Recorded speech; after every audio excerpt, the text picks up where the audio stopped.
Hello friends, स्वागत आप सभी का एक बार फिर से DLS न्यूज चैनल पर। तो आज तारीख हो गई 1 फरवरी 2022, दिन मंगलवार, और नए महीने की शुरुआत के साथ ही आज हिंदी तिथि हो चुकी है माघ माह अमावस्या। इसके बाद शुक्ल पक्ष प्रारंभ होगा और आज जैसा कि आपको पता होगा दोस्तों, मौनी अमावस्या है। मौनी अमावस्या का योग इस बार 2 दिन रहा, कल भी थी और आज भी है। और ज्योतिषज्ञों के मुताबिक दोस्तों, माघ अमावस्या पर चतुर्ग्रही योग बन रहा है। 3 साल बाद मंगलवार को मौनी अमावस्या मिली है और अब साल 2042 में इस तरह का संयोग बनेगा। मौनी अमावस्या पर माना जाता है दोस्तों कि इस पर्व पर मौन रहने, तीर्थ स्नान करने और दान करने से 10,000 गायों का दान करने का पुण्य मिलता है। वहीं मौनी अमावस्या पर बड़ी संख्या में प्रयागराज पहुंचे श्रद्धालु। संगम में तकरीबन 40 लाख लोगों ने डुबकी लगाई। इसकी कुछ तस्वीरें आप देख सकते हैं। चलिए अगली बड़ी खबर देखिए दोस्तों। इकोनॉमिक सर्वे की रिपोर्ट आ चुकी है 2022-23 को लेकर। GDP ग्रोथ 8 से 8.5% रहने की उम्मीद है। वैक्सीनेशन और एक्सपोर्ट से ग्रोथ को सपोर्ट मिलेगा। इकोनॉमिक सर्वे की रिपोर्ट में यह भी बताया गया कि दूरसंचार सुधारों से नकदी प्रवाह बढ़ेगा। 5G में निवेश के लिए अनुकूल माहौल बनेगा। वहीं इकोनॉमिक सर्वे में ये बात का भी खुलासा हुआ कि सेमीकंडक्टर चिप शॉर्टेज से कंपनियों को अपना प्रोडक्शन घटाना पड़ा, मतलब कि ऑटोमोबाइल इंडस्ट्री वाली कंपनियों को। यहाँ तक कि केट ने भी सरकार की इस इकोनॉमिक सर्वे रिपोर्ट का स्वागत किया और कहा कि सकारात्मक बजट की ओर इशारा कर रही है रिपोर्ट। जहाँ तक बात होती है बजट की, तो जैसा कि आपको पता होगा, आज 1 फरवरी को हमारे देश का बजट भी आने वाला है और आज खुलेगा केंद्र के बजट का पिटारा। गरीब, किसान और रोजगार पर इस बजट में खास फोकस रहेगा। आज देश भर में केंद्रीय बजट या आम बजट पर देश भर की निगाहें टिकी होगी। चुनावी राज्यों को क्या फायदा होगा और इसके अलावा भी बजट में और किस सेक्टर को सरकार क्या कुछ देने की प्लानिंग कर रही है, आगे बात करेंगे अपन। देखिए, राष्ट्रपति के अभिभाषण के साथ बजट सत्र भी शुरू हो चुका है। बजट की शुरुआत से पहले देश के राष्ट्रपति रामनाथ कोविंद ने संबोधित किया और लोकसभा की कार्यवाही को आज सुबह 11 बजे तक के लिए स्थगित भी कर दिया गया। संसद के बजट सत्र में राष्ट्रपति जी ने बताया कि 11 करोड़ से ज्यादा किसान परिवारों को मिला PM किसान योजना का फायदा। दोस्तों, 1957 के बजट ने ग्रोथ धीमी की थी। 1973 में राष्ट्रीयकरण पर जोर रहा और 1991 के बजट ने भारत को पंख लगाए, यानी कि 1991 के बजट के बाद भारत ने विकास की नई ऊंचाइयों को छुआ। आजादी के 75 सालों के 8 ऐतिहासिक बजट जिन्होंने हमको यहाँ तक पहुँचाया। अब इसके बारे में डिटेल जानकारी फिर कभी देखेंगे। देखिए, बड़ी खबर, बजट में नितिन गडकरी ने यह भी लक्ष्य तय किया है कि साल 2025 तक देश में 2 लाख किलोमीटर राष्ट्रीय राजमार्गों को जोड़ने का टारगेट रखा गया बजट में, है ना। बजट की लाइव कवरेज कब, आप कहां से और कैसे बजट देख पाओगे, जैसा कि मैंने आपको बताया, इस बार सरकार ने यूनियन बजट ऐप भी लॉन्च कर दिया, तो उसके जरिए भी आप बजट को हिंदी, इंग्लिश वगैरह किसी भी भाषा में देख सकते हैं, पंजाबी, उड़िया, तमिल, तेलुगु वगैरह वगैरह में, है ना। इसके अलावा इस बार भी बजट बिल्कुल पेपरलेस होगा कोरोना के चलते, और वित्त मंत्री निर्मला सीतारमण का भाषण सुबह 11 बजे से शुरू होने जा रहा। रिपोर्ट के मुताबिक दोस्तों, देश के विकास को बढ़ावा देने के लिए भी पूंजीगत खर्चे बढ़ा सकती है सरकार बजट में। तो वहीं बजट के बाद कोविड-19 की तीसरी लहर की हालातों के बाद अर्थव्यवस्था की दिशा को भी बजट तय करेगा। बजट से देश को 5 बड़ी उम्मीदें हैं। देखिए आप, लड़कियों की शादी की उम्र 18 से 21, इसके अलावा 3 तलाक और NDA में बेटियां, यानी कि डिफेंस में लड़कियों की भर्ती। इन मुद्दों के साथ राष्ट्रपति रामनाथ कोविंद के भाषण से बजट सत्र की शुरुआत ऑलरेडी हो चुकी है और अब देखना ये दोस्तों कि इस बजट में सरकार क्या क्या बिग अनाउंसमेंट करती है। अब मैं आपको पूरा सारा बजट तो इस वीडियो में बता नहीं सकता, क्योंकि देश भर की बड़ी खबरें और मुख्य समाचार, हेडलाइंस, न्यूज, सुर्खियों के बारे में बातचीत करना बाकी है, तो इसके लिए मुझे अलग से वीडियो बनाना पड़ेगा, है ना। तो मैं आपको बता दूं दोस्तों, आज सरकार के द्वारा बजट की जो घोषणा की जाएगी उसके कंप्लीट मुख्य बिंदु A to Z point, highlights जो है ना, वो अलग से सेपरेट वीडियो में DLS न्यूज के इसी चैनल के ऊपर मैं आपको बता दूंगा, ठीक है ना। तो दोस्तों, आज 11 बजे बाद कभी भी आप इस चैनल पर आकर के बजट का वीडियो जरूर देखिएगा। एक भारतीय नागरिक होने के नाते मतलब आपको ये पता तो होना चाहिए ना, हमारे देश में सरकार ने क्या बजट तय किया है। बजट का सिंपल मतलब ये होता दोस्तों कि अगले 1 साल तक का लेखा जोखा, सरकार क्या खर्चे करने वाली है देश में और सरकार की इनकम क्या होने वाली है। तो हम सभी भारतीय नागरिकों का ये दायित्व बनता है कि हमारे देश की रिपोर्ट तो हमें ध्यान होनी चाहिए, राइट। खैर चलिए आगे बढ़ते हैं फटाफट से आज की बड़ी खबरों की तरफ। देखिए दोस्तों, चमकेगी अपनी इकोनॉमी, दुनिया में सबसे तेज गति से बढ़ेगी भारत की अर्थव्यवस्था, जापान भी सबसे पीछे रहेगा। हालिया एक नई रिपोर्ट में इस बात का पता चला, जो कि अच्छी बात है। वह देखिए, चुनाव आयोग ने रैलियों पर प्रतिबंध को 11 फरवरी तक बढ़ा दिया, लेकिन प्रचार प्रसार से जुड़े कुछ नियमों में भी बदलाव किया। अब सरकार की नई गाइडलाइंस के मुताबिक रोड शो, पदयात्रा और वाहन रैलियों पर 11 फरवरी तक रोक रहेगी, ठीक है ना। निर्वाचन आयोग ने अब 20 लोगों के साथ घर घर जाकर प्रचार करने की इजाजत दे दी है। मतलब जिन 5 राज्यों में जो विधानसभा चुनाव होने वाले हैं ना, उन राज्यों के चुनाव प्रचार के लिए ये गवर्नमेंट की नई गाइडलाइंस है। चुनाव आयोग ने बड़ा फैसला लिया, अब 1000 लोगों को सभा की अनुमति दे दी गई है ना। 1000 लोगों के साथ रैली करवाएंगे, 500 लोगों की इंडोर मीटिंग करवाएंगे और 20 लोगों के साथ घर घर प्रचार की भी छूट रहेगी। हालांकि इन सभी के दौरान भी कोरोना नियमों का प्रतिबंध लागू रहेगा, कोरोना के प्रोटोकॉल्स सारे पालन करने होंगे, है ना। और वहीं देखिए दोस्तों, राष्ट्रीय महिला आयोग के 30वें स्थापना दिवस के मौके पर पीएम मोदी बोले कि कम उम्र में शादी बेटियों के करियर में बाधा ना बने, इसीलिए हमारी सरकार लड़कियों की विवाह की उम्र 21 साल करने जा रही है। पीएम मोदी की 3 बड़ी बातें आप देख सकते हैं। देश की अर्थव्यवस्था को आगे बढ़ाने के लिए हमें पुरानी सोच को बदलना जरूरी है। 7 साल में हमारी सरकार ने महिलाओं के विकास के लिए संवेदनशील फैसले लिए और मुद्रा योजना की 70% लाभार्थी महिलाएं बनी। न्यू इंडिया के ग्रोथ में इकोनॉमी की भागीदारी इससे बड़ी है। पीएम मोदी ने यह भी कहा कि भारत की ताकत छोटे उद्योग और मुद्रा योजना ने महिलाओं को सशक्त बनाया। चलिए अगली बड़ी खबर देखिए दोस्तों, पढ़ाई पूरी लेकिन नौकरी नहीं। ग्रेजुएशन कर चुके सबसे ज्यादा बेरोजगार लोग बोले तो बेरोजगार युवा राजस्थान में हैं। बिहार राज्य ऐसे आंकड़ों में दूसरे नंबर पर है। गुजरात और मध्य प्रदेश में सबसे कम पढ़े लिखे बेरोजगार हैं। हालिया एक नई रिपोर्ट आई एजुकेशन अनएम्प्लॉयमेंट को लेकर, जिसकी डिटेल्स आप सभी राज्यों की देख सकते हैं कि किन राज्यों में कितने लाख बेरोजगार हैं जो पढ़े लिखे हैं, ग्रेजुएट हैं, लेकिन उनके पास नौकरी नहीं है। ये डेटा गैर सरकारी संस्था centre for monitoring Indian economy CMIE की तरफ से जारी किया गया। यानी भारत में अभी भी पढ़े लिखे बेरोजगारों की संख्या काफी ज्यादा है, लाखों की तादाद में। सरकारों को अभी भी बहुत ज्यादा कदम उठाने की जरूरत है, राइट। चलिए अगला अपडेट देखिए, महाराष्ट्र में ऑफलाइन एग्जाम का विरोध किए स्टूडेंट्स भाई लोग। मुंबई पुणे समेत कई शहरों में छात्रों का प्रोटेस्ट देखने को मिला। पुलिस ने लाठीचार्ज किया, नागपुर में बसों पर पथराव भी हुआ। कुछ तस्वीरें आप देख सकते हैं। वहीं बॉलीवुड से अपडेट आ रहा, RRR की नई रिलीज डेट अनाउंस हो चुकी है। अब ये फिल्म 25 मार्च 2022 को सिनेमाघरों में आएगी। वहीं देखिए खेल समाचार से खबर आ रही है, कोहली ने कप्तानी छोड़ने के बाद चुप्पी तोड़ी और उन्होंने कहा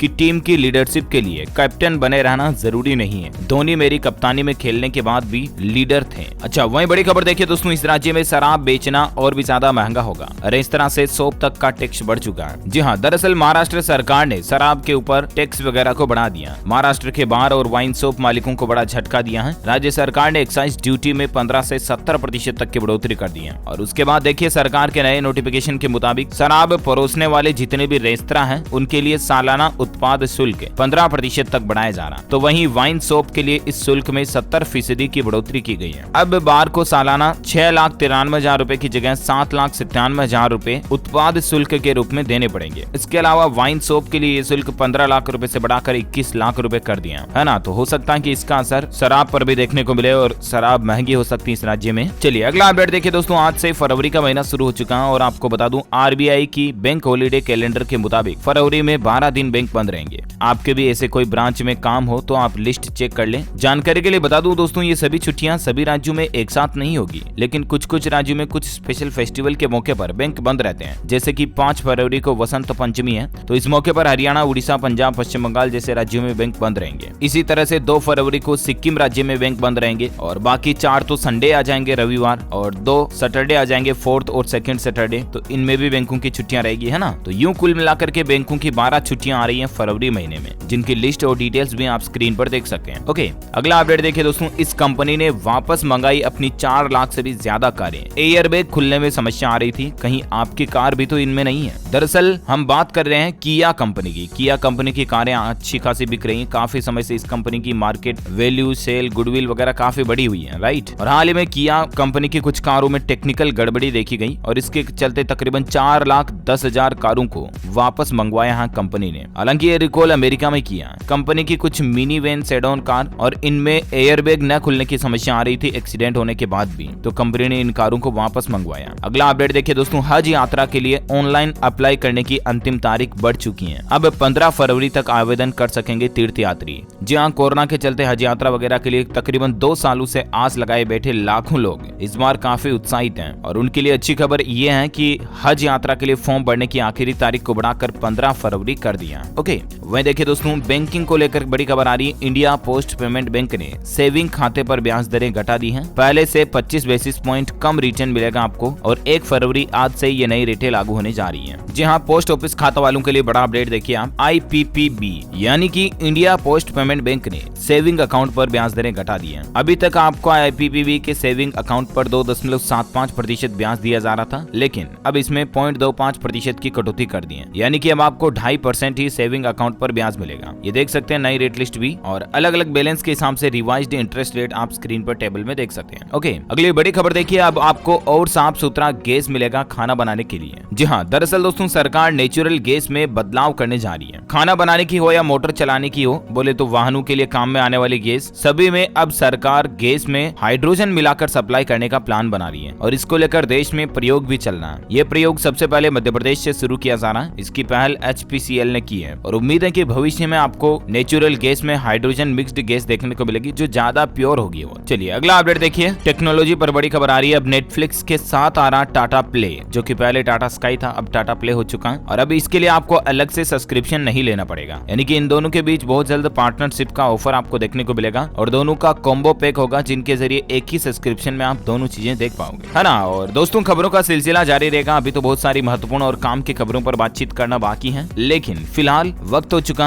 आज के ताजा मौसम समाचार जानने का। देखिए दोस्तों, राजस्थान में 3 फरवरी से फिर से बारिश शुरू हो जाएगी। 20 से ज्यादा शहरों में दिन का पारा 25 डिग्री सेल्सियस के पार चल रहा है और इसके कारण 2-3 दिन तो ठंड से राहत रहेगी, लेकिन 3 तारीख के बाद राजस्थान के कई जिलों में बारिश की संभावना है। और ऐसे ही देखिए हरियाणा में भी इसी महीने झमाझम बारिश हो सकती है। मौसम विभाग का कहना है कि हरियाणा में 2 फरवरी को फिर से करवट लेगा मौसम और इसके कारण कई जिलों में बारिश होगी और ठंड वापस बढ़ेगी। खैर, दूसरे राज्यों का हाल क्या चल रहा है ये जानते हैं। आइए फटाफट से संपूर्ण भारत का 1 फरवरी 2022 का मौसम पूर्वानुमान आखिर क्या कहता है। देखिए, अगले 24 घंटों के दौरान गिलगित बाल्टिस्तान, मुजफ्फराबाद, लद्दाख, जम्मू कश्मीर और अरुणाचल प्रदेश के कुछ हिस्सों में हल्की बारिश और हिमपात की संभावना है। वहीं असम, मेघालय, नागालैंड में भी हल्की मध्यम बारिश हो सकती है। तो केरल, तमिलनाडु और अंडमान निकोबार द्वीप समूह में भी हल्की फुल्की बारिश की संभावना है। उत्तर प्रदेश के तलहटी और उत्तरी बिहार के कुछ हिस्सों में घना कोहरा छाए रहने की भी संभावना है। देश के उत्तरी, पश्चिमी और मध्य भाग में न्यूनतम तापमान में धीरे धीरे बढ़ोतरी होगी और इसके कारण अब ठंड धीरे धीरे कम होगी इन इलाकों में, है ना। और वहीं सराफा बाजार में सोने चांदी के रेट की बात करें तो देखिए, आप सोने की कीमतों में मामूली गिरावट आई और चांदी भी सस्ती हुई है। मामूली गिरावट बोले तो सोने के दाम में मात्र 5 रुपए की गिरावट के साथ अभी सोने का रेट 47,507 रुपए प्रति 10 ग्राम चल रहा है, जबकि चांदी में 27 रुपए की कमी आई और उसके बाद चांदी का रेट 60,914 रुपए प्रति किलो पर बंद हुआ। ओके,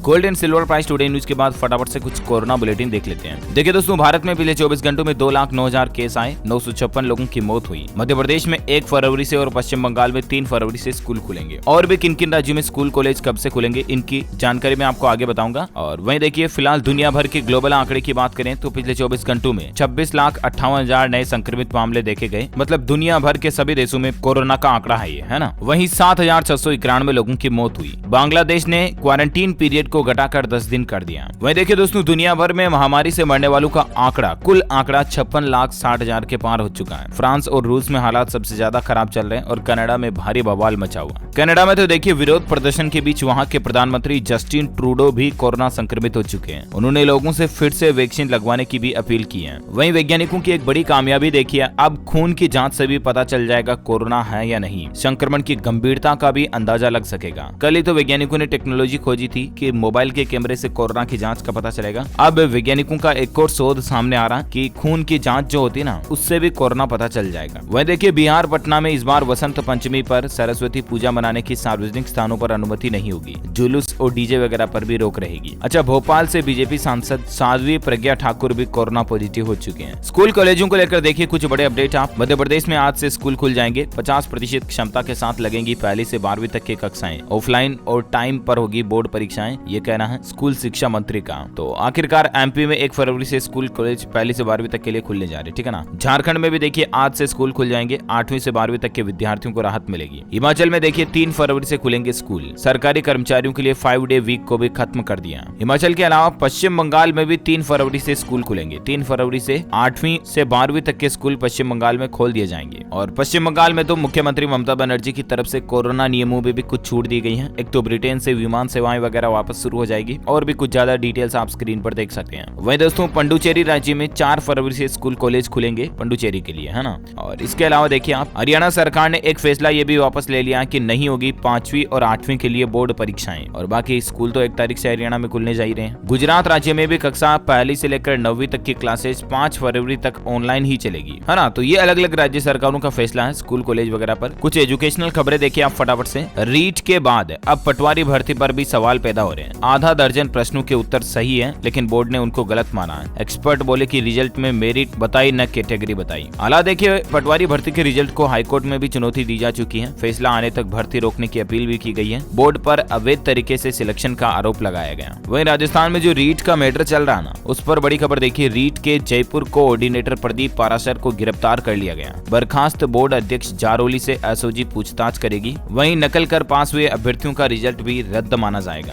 है ना। और वहीं देखिए दोस्तों, हरियाणा में एक नया नियम लागू किया जाना। अब अस्थायी मान्यता प्राप्त स्कूलों में अगले वर्ष एडमिशन पर रोक रहेगी। शिक्षा निदेशालय ने तकरीबन 1338 स्कूलों के संबंध में सभी उपायुक्तों को एक नोटिस भेजा है। हरियाणा में 1300 से भी ज्यादा ऐसे स्कूल हैं जो पूरी तरह से मान्यता प्राप्त नहीं है। तो उन स्कूलों में पढ़ रहे बच्चों का उसी स्कूल में शैक्षणिक सत्र 2022-23 में दाखिला नहीं हो पाएगा। ज्यादा डिटेल्स इसके बारे में आप देख सकते हैं स्क्रीन पर। चलिए अगली बड़ी खबर देखिए दोस्तों, दोबारा शुरू हो सकता है किसान आंदोलन। राष्ट्रपति को भेजी चिट्ठी में किसानों ने इस बात का इशारा दिया। दरअसल कल ही देश भर में किसान भाई लोगों ने विश्वासघात दिवस के रूप में मनाया और संयुक्त किसान मोर्चा ने वादे पूरे नहीं होने पर फिर से आंदोलन शुरू करने की चेतावनी भी दी है। सिंघू बॉर्डर पर किसानों का फिर से हंगामा देखा गया। ये कुछ तस्वीरें आप देख सकते हैं। एमएसपी का कानून बनाने की मांग को लेकर भी दिल्ली कूच किया किसानों ने। पुलिस ने रोका तो लंबा जाम भी लग गया। अच्छा, वहीं देखिए बड़ी खबर, आर्थिक सर्वेक्षण 2022 की रिपोर्ट में पता चला कि कृषि क्षेत्र लॉकडाउन में बहुत कम प्रभावित हुआ, जबकि औद्योगिक क्षेत्र में गिरावट आई। पर्यटन, यात्रा और होटल ज्यादा प्रभावित हुए। वह देखिए बिहार के मुख्यमंत्री नीतीश और आरसीपी बने जेडीयू के स्टार कैंपेनर। मुख्यमंत्री को यूपी ले जाने की तैयारी की जा रही है। नई लिस्ट में उपेंद्र कुशवाहा भी शामिल हैं। साथ ही देखिए 2 फरवरी को प्रियंका और 5 फरवरी को राहुल गांधी आएंगे उत्तराखंड। सभी विधानसभा क्षेत्रों को वर्चुअली रूप से करेंगे संबोधित। इससे पहले राहुल गांधी 3 फरवरी को छत्तीसगढ़ का दौरा करेंगे। साइंस कॉलेज में तैयारियों का जायजा लेने पहुंचे मुख्यमंत्री, मुख्य सचिव। सभा के लिए डोम और प्रदर्शनी भी लगेगी। चलिए अगला अपडेट देखिए दोस्तों, 46 देशों की नेवी का सैन्य अभ्यास। हिंद महासागर में अमेरिका, रूस और ईरान जैसे देशों को साथ ला रहा भारत। हालांकि इसमें चीन और पाकिस्तान को बुलावा नहीं दिया गया। साथ ही देखिए पंजाब में नवजोत सिंह सिद्धू का रोजगार मॉडल। पंजाब में 5 साल में 5 लाख नौकरियां देने का वादा किया है नवजोत सिंह सिद्धू ने। उन्होंने कहा कि सरकार शुरू करेगी अर्बन एम्प्लॉयमेंट गारंटी स्कीम, जिससे कि गांव के लोगों को भी नौकरियां मिल पाएगी। वहीं दोस्तों बजट के ऐलान के साथ ही आज 1 फरवरी से हमारे देश में कई सारे नए नियम भी लागू होने जा रहे हैं। बैंक खाता वालों के लिए भी कुछ रूल्स बदलने जा रहे हैं। तो वहीं रसोई गैस सिलेंडर की रेटों को लेकर भी बड़ा अपडेट है। भारतीय state bank, SBI, PNB, Punjab national bank और बैंक ऑफ बड़ौदा ने अपने कई नियमों में बदलाव किया है, ठीक है ना। तो अभी मैं आपको यहाँ पर डिटेल में जानकारी नहीं बताऊंगा, क्योंकि इसका सेपरेट वीडियो मैंने डीएलएस न्यूज के ऊपर ऑलरेडी डाल दिया। 1 फरवरी 2022 से 10 ऐसे नए नियम जो हमारे देश में लागू होने जा रहे हैं। मैंने सभी complaints, new rules and regulations बता दिए इस वीडियो में। तो उसका लिंक मैं आपको इस वीडियो के नीचे डिस्क्रिप्शन बॉक्स में डाल दूंगा और पिन कमेंट में भी डाल दूंगा। तो वहां से आप चेक कर लीजिएगा कि नए महीने की 1 तारीख से आज से ही हमारे देश में क्या क्या new rules and regulations government के द्वारा लागू किए जा रहे हैं। ओके, चलिए अगली बड़ी खबर देखिए। 8वीं बोर्ड परीक्षा की फॉर्म भरने की तारीख को बढ़ा दिया। अब स्टूडेंट्स 15 फरवरी तक बोर्ड एग्जाम के लिए फॉर्म भर पाएंगे राजस्थान में, है ना। और वह देखिए अब आपको नई सुविधा मिलने जा रही है। वीवो के मोबाइल फोन्स में नेटवर्क को बैलेंस करने का फीचर मिलेगा आपको। वीवो और वोडाफोन आइडिया ने मिलकर अपने ग्राहकों को बड़ी सौगात दी है। अब वीवो मोबाइल फोन यूजर बिना बैलेंस या नेटवर्क खराब होने की स्थिति में भी बातचीत कर पाएंगे, क्योंकि वोडाफोन आइडिया ने एक वीवो स्मार्टफोन पर वाईफाई कॉलिंग का सपोर्ट जोड़ा। साथ ही देखिए टेक्नोलॉजी पर एक और बड़ी खबर आ रही है। यूट्यूब शॉर्ट्स पर अब आप अपनी आवाज में रिकॉर्ड कर वीडियो बना सकेंगे। जल्द ही आपको वॉइस ओवर फीचर भी मिलेगा। जो यूट्यूब ने हाल ही में नया फीचर रोल आउट किया ना, यूट्यूब शॉर्ट्स, उस पर अब आप अपनी खुद की वॉइस रिकॉर्ड करके 60 सेकंड तक का वीडियो क्लिप बना पाओगे, है ना। यूट्यूब शॉर्ट्स पर अब आपको ये नया फीचर मिलेगा। साथ ही खबर देखिए, आप दिल्ली मेट्रो के ऐप से होगा रिचार्ज, मंगा सकेंगे खाना और बुक करा सकेंगे मूवी टिकट भी। दरअसल दिल्ली मेट्रो अपने यात्रियों के लिए एक नया मोबाइल ऐप लाने जा रही है। DMRC फन बी करके नाम इस ऐप का है और इस ऐप पर मेट्रो कार्ड का रिचार्ज करना हो, बस की ticket, cab booking, movie ticket से लेकर ग्रोसरी या खाना ऑर्डर करने तक की सुविधा आपको मिलेगी। दिल्ली मेट्रो अपनी कमाई बढ़ाने के मकसद से ये ऐप तैयार कर रहा है। खैर जो भी हो, लोगों को तो फैसिलिटी मिलेगी ही। शुरुआत में इसका ट्रायल होगा और इसके ट्रायल के सफल रहने के बाद आम लोगों के लिए इस ऐप को पब्लिक कर दिया जाएगा, है ना। और वह देखिए राजधानी दिल्ली में सरकार नई व्यवस्था करने जा रही है। दिल्ली के थाने होंगे हिंदी मीडियम। पुलिस अधिकारी कर सकेंगे टाइपिंग, FIR लिखने में आसानी होगी। दरअसल दिल्ली पुलिस के जांच अधिकारी व अन्य पुलिस कर्मी अब FIR दर्ज करने, केस डायरी में एंट्री करने और कोर्ट में आपराधिक मामलों की जांच रिपोर्ट और चार्जशीट फाइल करने जैसे कामों के दौरान खुद से कंप्यूटर पर हिंदी टाइपिंग कर पाएंगे। दिल्ली पुलिस कमिश्नर का कहना है कि राजधानी दिल्ली में इस तरह का एक नया सिस्टम तैयार किया जा रहा है। वहीं दिल्ली वाले लोगों के लिए एक और नया नियम ये लागू हो चुका है कि ज्यादा सामान लेकर आईजीआई एयरपोर्ट जाने पर अब आपको एंट्री नहीं मिलेगी। नियमों में बदलाव हो चुका है। हाल ही में राजधानी दिल्ली में एयरपोर्ट के लिए घरेलू यात्रियों को अब सिर्फ एक सामान बोले तो हैंड बैग ले जाने की अनुमति होगी, यानी कि एक ही बैग आप अपने साथ में ले जा पाएंगे, 2 बैग नहीं ले जा सकेंगे। कुछ और चीजों पर भी नए नियम लागू हुए हैं, जिनकी डिटेल्स भी आप स्क्रीन पर देख सकते हैं। ओके, और चलिए अगली बड़ी खबर देखिए। गुड न्यूज है, श्रम संसाधन विभाग और टाटा टेक्नोलॉजी में एक समझौता हुआ, पार्टनरशिप हुई है और इससे बिहार के युवाओं को रोजगार मिल सकेगा। दरअसल बिहार सरकार ने राज्य के सभी 149 सरकारी औद्योगिक प्रशिक्षण संस्थानों यानी कि ITI को उन्नत बनाने के लिए टाटा टेक्नोलॉजीज के साथ समझौता किया और अब टाटा टेक्नोलॉजीज अपनी तकनीक का इस्तेमाल करते हुए ITI संस्थानों में नई फैसिलिटी जोड़ेगी और स्टूडेंट्स की पढ़ाई भी इससे अच्छी होगी, है ना। वहीं एक अच्छी खबर देखिए, 31 मार्च तक फ्लाइट रीशेड्यूल करने पर अब आपको चेंज फीस नहीं देनी पड़ेगी। विस्तारा एयरलाइंस की तरफ से ये ऑफर निकाला गया। चलिए साथ ही देखिए बड़ी खबर, एयर इंडिया के बाद अब भारी घाटे में चल रही इस सरकारी कंपनी को खरीदेगी टाटा। सरकार ने मंजूरी दे दी है। जहां दरअसल अब टाटा स्टील नीलाचल इस्पात निगम को खरीदने जा रही है। 12,100 करोड़ के सौदे पर सरकार ने भी मुहर लगा दी है। वहीं देखिए हैदराबाद में 1,000 करोड़ रुपए की लागत से बनकर तैयार हुआ रामानुजाचार्य स्वामी का भव्य मंदिर, 216 फीट की प्रतिमा लगी है। इस पर PM मोदी इसका उद्घाटन करेंगे 5 फरवरी को, है ना। वहीं देखिए दोस्तों, छत्तीसगढ़ में हनुमान मंदिर को बचाने के लिए विश्व हिंदू परिषद की बड़ी रैली देखी गई। हजारों की संख्या में कार्यकर्ता शामिल हुए। जय श्री राम के नारों से गूंजा शहर और बोले कि हम टूटने नहीं देंगे। दरअसल सड़क चौड़ी करने के लिए मंदिर को तोड़ने के मामले पर विश्व हिंदू परिषद के लोगों ने इसका विरोध किया। चलिए अगला अपडेट देख लीजिए आप। सरकारी नौकरी को लेकर लास्ट खबर है, उत्तराखंड अधीनस्थ सेवा चयन आयोग की तरफ से 100 पदों पर भर्ती निकाली गई है। कैंडिडेट्स 12 मार्च तक इसके लिए अप्लाई कर सकते हैं। योग्यता 12वीं पास मांगी है। ज्यादा डिटेल्स आप देख सकते हैं। ओके, इसी कड़े में आज दिन भर की तमाम बड़ी खबरें, मुख्य समाचार, टुडे ब्रेकिंग न्यूज का अपडेट वीडियो यहीं फिनिश होता है। और हाँ, आप मुझे कमेंट करके बताइए दोस्तों की वैलेंटाइंस वीक किस तारीख से किस तारीख तक होता है, यानी कि वैलेंटाइन सप्ताह जो होता है वो कब से कब तक रहता है। कमेंट करके बताइए। जो लोग इस सवाल का सही जवाब इस वीडियो के नीचे कमेंट में देंगे ना, वो रैंडमली सेलेक्ट होने पर आप हमारी DLS न्यूज टीम की तरफ से जीत सकते हैं एक शानदार सरप्राइज गिफ्ट, जो कि गिव अवे के रूप में आप तक पहुंचा दिया जाएगा। इसी के साथ ही अगर आपको वीडियो अच्छा लगा तो इसे लाइक करना, शेयर भी करना अपने दोस्तों के साथ फेसबुक और व्हाट्सएप पर। और हाँ, आप हमारे चैनल DLS न्यूज को सब्सक्राइब करके बेल आइकन भी जरूर दबा देना, ताकि आपको रोजाना के ताजा अपडेट्स और काम की खबरें तुरंत आपके मोबाइल पर मिलती रहेगी। बाकी दोस्तों, बजट का वीडियो और आज 1 फरवरी से नए नियमों का वीडियो आप DLS न्यूज चैनल पर जाकर जरूर देखिएगा। Okay, thank you, take care, goodbye, जय हिंद, जय भारत, वंदे मातरम।